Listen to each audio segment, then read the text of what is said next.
dossier min bɛ an bɛ se ka fɔ muso naani kunna min ye Cher Cissé ka fara Saran kan nin waati nin kɔnɔna na an tun ye kibaruya sɔrɔ ko kun kan ka bila nka gɛlɛya dɔ yera a kɔnɔ o siratigɛ kɔnɔ aw ye kunnafonidilaw wele walasa ka na kuma gafe nin kan an b'a fɔ min ye dossier sabula e ye sorona dɔba ye an y'o de fɔ mɔgɔ caman bɛ kuma dossier in kan ka sɔrɔ t'a kɔnɔna ko dɔn comme aw yɛrɛ bolo de b'a la mun b'a bolo nin waati in na ka ɲɛsin malidenw ma walasa mɔgɔw ka se k'a dɔn ko min yɛrɛ bɛ nin ko in kɔrɔ. An ni ɲankuma an bɛ fɔlɔ k'an présenter ne tɔgɔ ye maître Cheikh Oumar Konare ne ye avocat ye Mali la min bɛ n kɛrɛfɛ ale tɔgɔ ye ko Musa Kondo ale ye Aminata Cissé cɛ de a furu cɛ de don mɔgɔ wɛrɛ minɛnen don n'o ye Aminata Cissé balimamuso ye n'o tɔgɔ ye ko Fati Cissé bon ne bɛ mɔgɔ minnu soronnandon nin dossier in kɔnɔ o ye Fati Cissé ani Aminata Cissé min cɛ jɔlen filɛ n kɛrɛfɛ n'i y'a ye an bɔra bi an ma bɔ politiki kɛlɛ la an ma bɔ mɔgɔ nɛni na an bɔra de k'an ka dusukasi yira dusukasi min n'o kɛlen don k'an ka clients sɔrɔ fo k'a dama tɛmɛ u kan tiɲɛ don ni kiiri bɛ sen na mɔgɔ kan ka juges to yen u k'u ka kiiri kɛ an tɛ juge contre la an tɛ mɔgɔ contre la mais o t'an fana bali n'an dusu kasilen don fo ka taa a se jigitigɛ yɔrɔ ma ko an ka bɔ ka kuma donc ne bɛna survolini dɔ kɛ ko in daminɛ fo ka taa se bi kan dakuru ɲɛ fila la u ye Fati Cissé ani Aminata Cissé u y'u minɛ ko olu de sen bɛ page la page min n'o tɔgɔ ye ko Bamako Mali joli den k'olu sen b'o olu ka sɛbɛnniw n'u ka videow n'u ka image publiée taw la mais fo bi foyi ma yira an na min bɛ se ka yira k'a fɔ ko u sen b'a la mais komi sariya la minɛni ani n jo b'a la ni n jo t'a la o tɛ kelen ye mɔgɔ caman bɛ minɛ kɔfɛ a bɛ ye u jalaki tɛ mɔgɔ caman bɛ bila kɔfɛ a bɛ ye u jalaki don donc minɛni ye fanga de ye min dilen don juge ma a ka mɔgɔ minɛ yanni kiiri ɲɛ ka dɔn yanni a ka jugement tɛ u b'a wele ko détention préventive mais o détention préventive min filɛ nin sariya ko condition de b'a la i bɛ mɔgɔ minɛ de n'a y'a sɔrɔla a tigi minɛni ye wajibi ye n'o tɛ kiiri bɛ tiɲɛ an ka jate la ni mɔgɔ ninnu minnu minɛnen filɛ u minɛna o u bilala o o tɛ effet kɛ kiiri kan ka sababu kɛ papier foyi tɛ yen document foyi tɛ yen min yiral'u la k'a fɔ k'olu de nɔ ye nin ko in ye i bɛ mɔgɔ minɛ fana n'a y'a sɔrɔla a tigi bɛna boli n'a ma minɛ a bɛ sɔn ka boli ninnu bɛ boli cogo di den fitininw de b'u bolo de 10 mois 1 an u furulen de don fana u cɛw bɛ baara la Mali la u bɛ boli u bɛ taa min donc u ka minɛni ani u ka minɛni tɛ wajibi ye nin dossier kɔnɔ nka u kɔni u minɛna commune 4 tribunal de fɛ ka dossier bila ka taa juge d'instruction fɛ yen dossier taale juge d'instruction fɛ nɔminɛnikan minnu bɛ yen juge d'instruction y'o f'u ye ayiwa an ko problème t'a la an bɛ justice kɔ kɔfɛ an sɔrɔla ka demande don pour que an ka bila o demande juge ma sɔn a ma o waati kɔnɔna na ci nana ka bɔ procureur général fɛ procureur général min n'o ye cour d'appel procureur général ye Bamako yan o y'a ɲini ko ka dossier minɛ commune 4 mɔgɔw la ko ka taa di commune 6 mɔgɔw ma mun na parce que ale yɛrɛ ye jate min minɛ o de ye dossier in tɛ komi internet ko infraction dama ko fɛn bɛ dossier in kɔnɔ min ka jugu n'o ye terrorisiya ye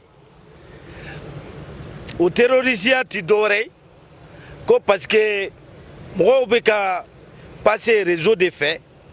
ka wariw minɛ mɔgɔw la ka chantagew kɛ mɔgɔw la ainsi de suite donc k'o ye terrorisme de ye dossier nana bɔ yen donc demande donnée procureur général fait chambre d'accusation mɔgɔw n'olu fana bɛ o ye jugew ye cour d'appel la olu sɔrɔla ka décider ka dossier minɛ commune 4 mɔgɔw la ka sɔrɔ ka taa n'a ye commune 6 la dossier nana commune 6 la dɔrɔn an ka foli bɛ commune 6 juge d'instruction n'a ka procureur bɛɛ ye u ye dossier teliya k'an ka mɔgɔw lamɛn ka question kan ka poser u kun k'a bɛɛ poser u kun a audition daminɛna depuis 11h ka taa ban fo fitiri fɛ n'i lamɛnna ka ban kiiri la o ye pas belebeleba de ye pour que i ka se ka bila kiiri dɔnbagaw b'o kalama u lamɛnnen sisan an sɔrɔla ka demande don pour que u bɛ se ka bila cogo min na o demande donna lamɛnni kɔfɛ demande transmina commune 6 procureur ma procureur ko a sɔnna u ka bilali ma ka sababu kɛ u lamɛnna ka ban ɲininkali fɛn kɛr'u la o bɛɛ kɛr'u la ka ban donc k'ale ma opposé ale t'u minɛ kun dɔ bilen ale ka avis sɔrɔlen juge d'instruction y'a décidé ka Fati Sise ni Aminata Sise ani Sara yɛrɛ donc k'u bɛɛ bila bilali kɔrɔ tɛ k'a fɔ k'i nɔ bila la dɛ bilali kɔrɔ de i bɛ taa so yanni kiiri tɔ ka continuer yanni i ka jugement don cɛ parce que mɔgɔ a man ka fɔ ko mɔgɔ jalaki ye fɛn ye tant qu'il ma jugé sariya b'o de wele ko présomption d'innocence bɛɛ kan ka jate i n'a fɔ i ma fɛn kɛ jusqu'à ce que i ka condamné tribunal dɔ fɛ i ka jugé tribunal dɔ fɛ k'a fɔ k'i nɔ don kiiri ma kɛ fɔlɔ fɛn min bɛ senna dɔrɔn o ye ɲɛɲinini de ye donc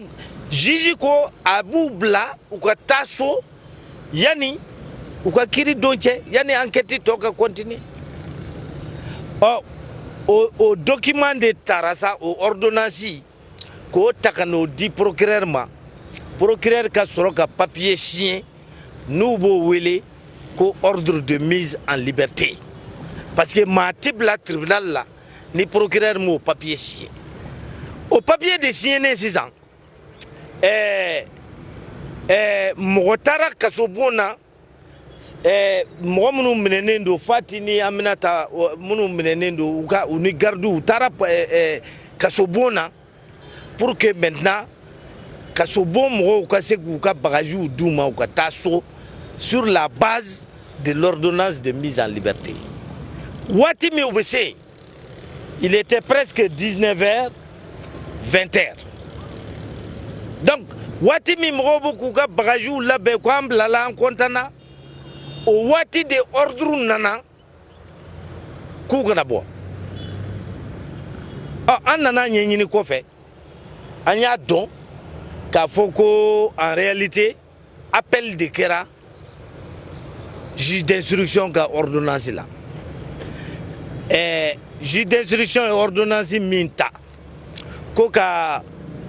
Fati ni Sara Yara ni Aminata Sise bila procureur général min bɛ cour d'appel la o de ye appel kɛ o la bon n'o ye appel k'o la bilali ti bɔ jusqu'à ce que cour d'appel mɔgɔw ka segi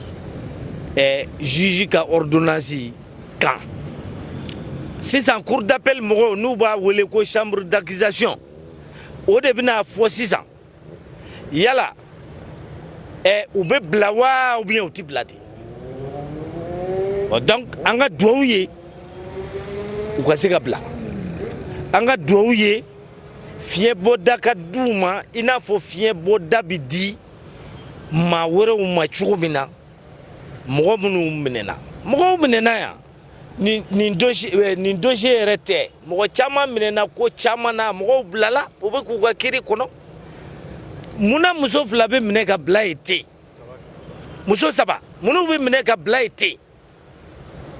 o y'an dabali ban et puis dossier in kɔnɔna na ninnu ni mɔgɔ dɔw minɛna ɲɔgɔn fɛ n ko mɔgɔw bilala munna olu bilala ka ninnu to et puis dossier min de don dossier kuntalajan de don maa si t'a dɔn nin dossier enquête bɛ ban waati min na donc ka mɔgɔ minɛ ka bila kaso la nin ko kosɔn vraiment an tɛ ka se k'a faamu an dusu kasilen an jigi tigɛra mais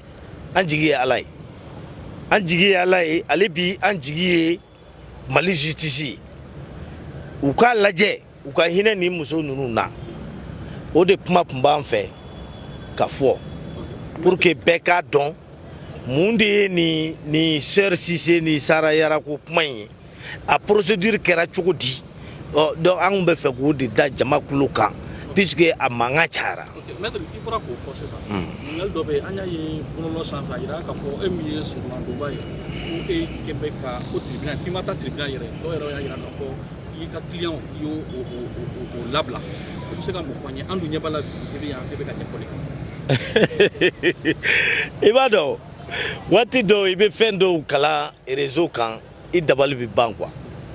comment est-ce que mɔgɔ bɛ se ka kumaw imaginer n bɛ Bamakɔ yan bɛɛ bɛ n dɔn i tɛ n wele k'an ɲininka n'a y'a sɔrɔ la ne kun ye n ka client bila walima n ye faute de kɛ ou bien n y'u janfa ou bien fɛn nin tɛ kɔndo ye ne kɛrɛfɛ yan mɔgɔ bɛ se ka kɛ kɔndo muso fɛ ka tɛmɛ kɔndo yɛrɛ kan wa donc ni y'u bila a bɛna jɔ n kɛrɛfɛ mun na mun conférence la yan papier foyi ma déposé dossier in na ne ma min déposé ne ɲa n bɛ hakili jigi kɛ ne bɛ Aminata Sise ani Fati Sise de défend Sara Yara ka avocat bɛ yen o ni ne tɛ kelen i y'a faamu donc baara daminɛ fo ka se sisan ma depuis u minɛnen don biji la ne tun bɛ yen don min na u bɛ datugu juge fɛ commune 4 la ne tun bɛ yen don min na u bɛ labɛn commune 6 la u lamɛndenw ye n ye mɔgɔ avocat bila ka taa o y'i sigi yen ka assister lamɛnni bɛɛ la de 11h jusqu'à 19h i y'a faamu o bɛɛ kɔfɛ demande min donna pour que u ka se ka bila ne de y'a demande don donc ni ne nana kalan réseau kɔnɔ ko wayi ko ne ma taa tribunal la ko a do ta k'a bɔ tan mais olu ye kuma de ye dɔrɔn mɔgɔw y'u da sago fɔ c'est pas la peine an ka temps perdu o kan quoi donc sisan an jigi ye de dossier ka yɛlɛ joona cour d'appel la a ka yɛlɛ joona cour d'appel la an b'a ɲini cour d'appel mɔgɔw fɛ u k'a dɔn k'a fɔ ninnu ye musow de ye muso ni cɛ tɛ kelen et puis denmisɛnninw de don et puis denɲɛninw de b'u bolo donc ni ne tun bɛ ne fɛ ka kuma fɔ ka introduit n bɛ fɛ ka kuma di Musa Kondo yɛrɛ ma Musa Kondo ni kuma min b'a fɛ ka fara nin kan.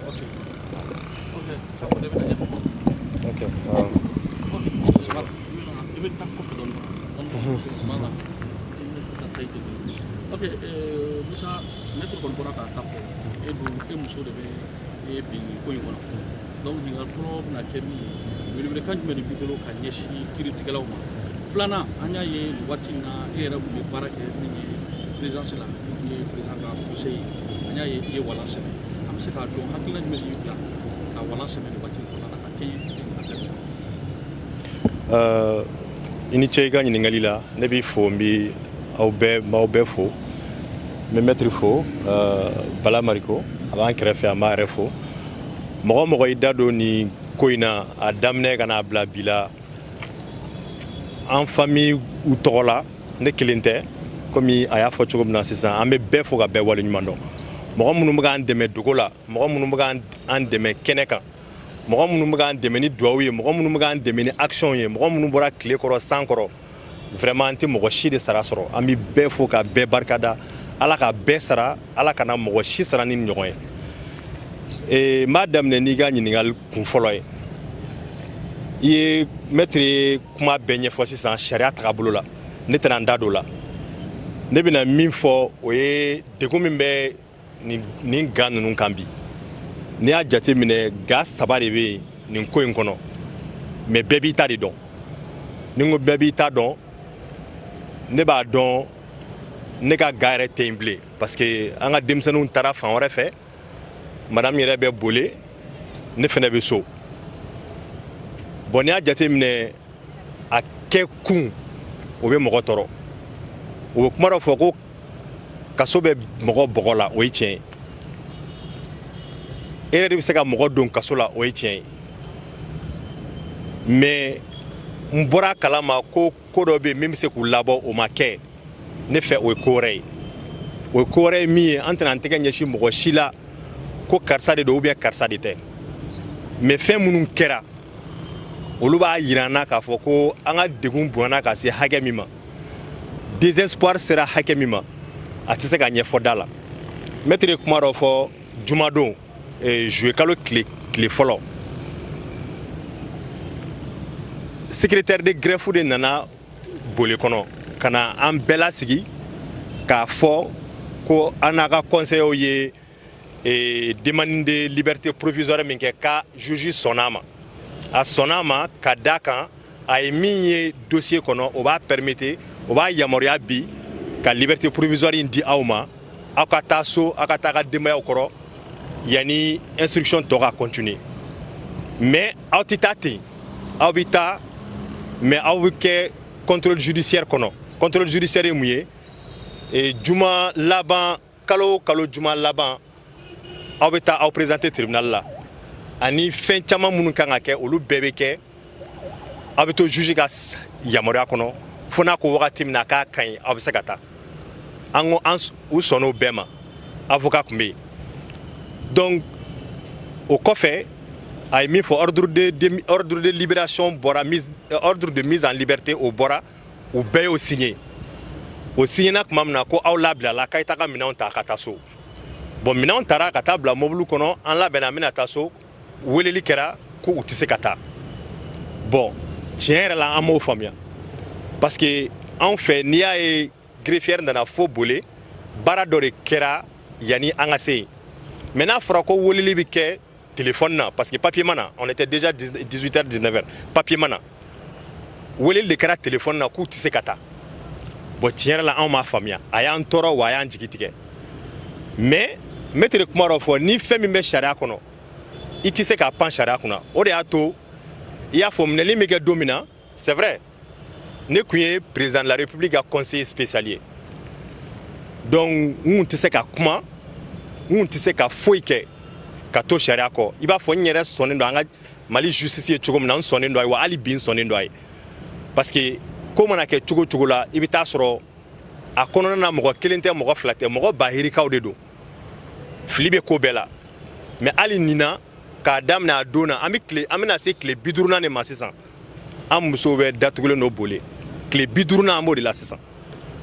k'a ta don na fo bi an jɔlen filɛ kɛnɛ min kan mɔgɔ si t'a fɔ k'i ye kumakan kelen mɛn k'a bɔra ne da ko parce que n bɛ baara kɛ présidence la ou bien parce que n ye Ami cɛ ye o tɛ yen kuma kelen an m'a fɔ an ka mɛn justice kɔ an tora justice de kɔ fo justice y'i prononcer mais justice kelen k'i prononcer de sisan k'a fɔ ko weleli kɛra tuguni ko prononceli kɛra min kan k'o ma bɔ an m'a faamuya encore an y'an ɲɛsin an ka avocat ma an ka conseil n'o ye maître Konare bɛ yan maître Daw bɛ yen maître Jite bɛ yen n'o ye saraka conseil ye an farala ɲɔgɔn kan an ye hakili jagabɔ kɛ mun de bɛna kɛ sisan parce que kuma caman fɛnɛ fɔra mɔgɔ minnu tɛ a ko kɔnɔna dɔn dɔw yɛrɛ ko n'i y'a ye hali u ka denbayaw tɛ ka kuma u cɛw tɛ ka kuma i bɛ taa sɔrɔ ko dɔ de u sen bɛ ko dɔ de la mais Ala de bɛ tiɲɛ dɔn anw b'a dɔn anw dalen don an musow la ne dalen don muso la i b'a fɔ n dalen don silamɛya la cogo min na k'a tɛ nin ko in na donc min fɔra n'a ma ɲɛ k'o kɛra n ko bon nin tɛ se ka ɲɛ fo ne ka bɔ ka kuma k'a jira k'a fɔ ko n dalen don a la n'i y'a ye an ma kuma an tora justice de kɔ donc a bɛna n'i ka ɲininkali filanan ye i ko ko n tun bɛ baara dɔ la ko n démissionnera c'est vrai n ye démission lettre déposée parce que n b'a dɔn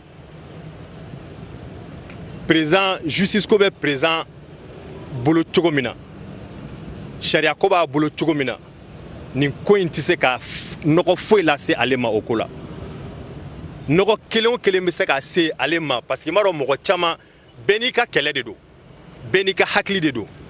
mais anw tɛ fɛ an ka nin kɛlɛ in ka yɛlɛma ka kɛ kɛlɛ ye komi n'a ɲɛsinnen don mɔgɔ ma ka kɛ komi n'a bɛ kɛ politiki kɛlɛ ye ka kɛ komi n'a bɛ kɛ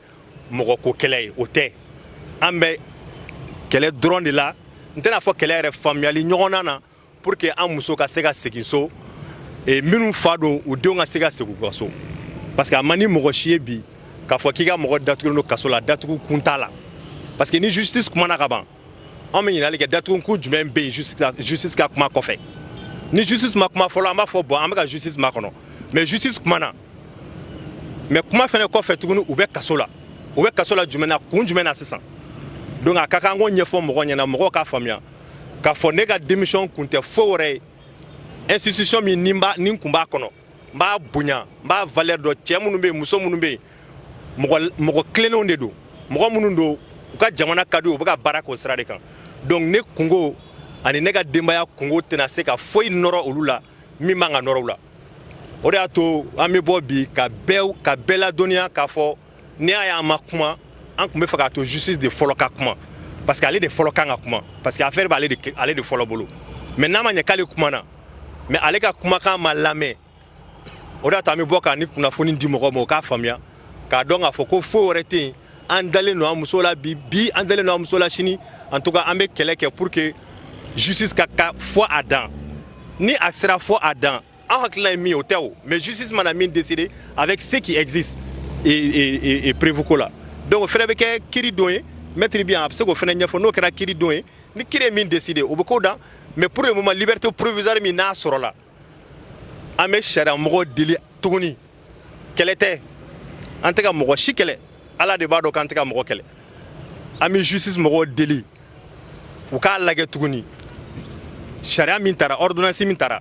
a ka se ka exécuter musow ka segin u ka gaw kɔnɔ u ka segin u ka denmisɛnninw kɔrɔ